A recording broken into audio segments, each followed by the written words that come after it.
Good day guys. So ako ipakita guys nga importante kay sakyanan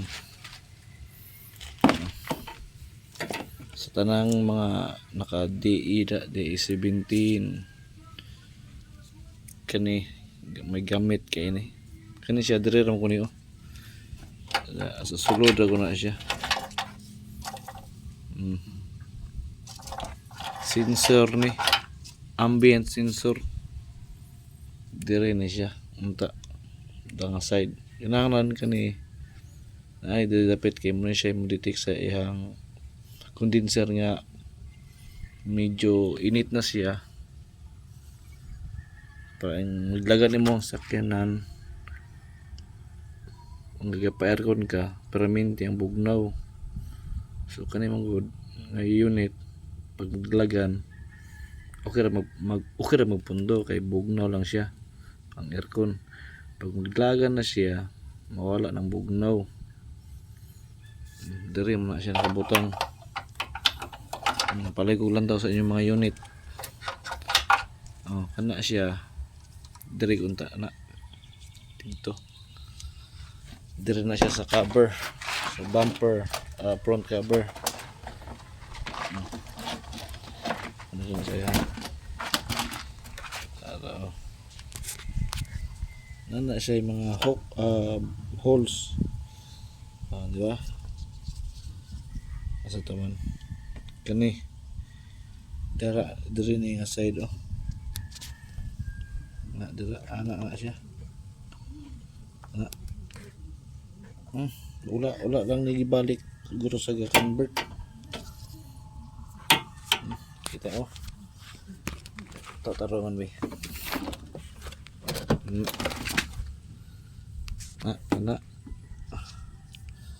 no dira na siya anta dira yun duha man ka kuan kani siya diri pa sa may busina dapat cover na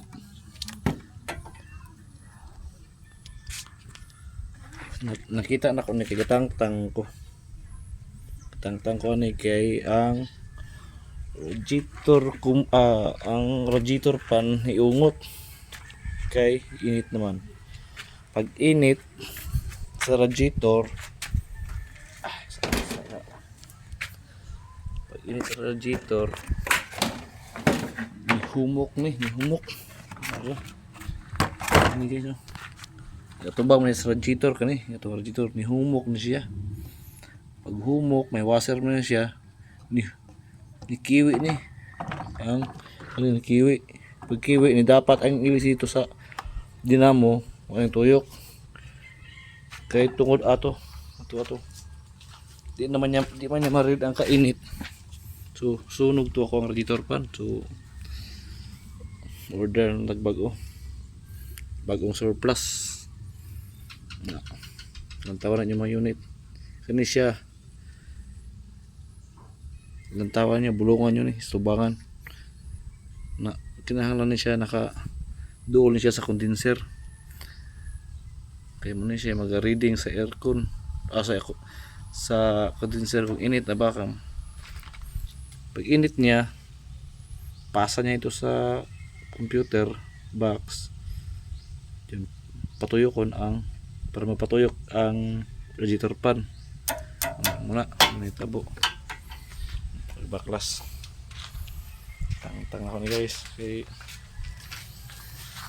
maadto pa ta sa kasa asa akong kuha sa builders dugay pa makuha kay schedule pa diyon abtan pag pila ka man. So ako na lay ako na ni trabaho parang dali ra pod di na pod masol ang mga builders kani sunog ni diri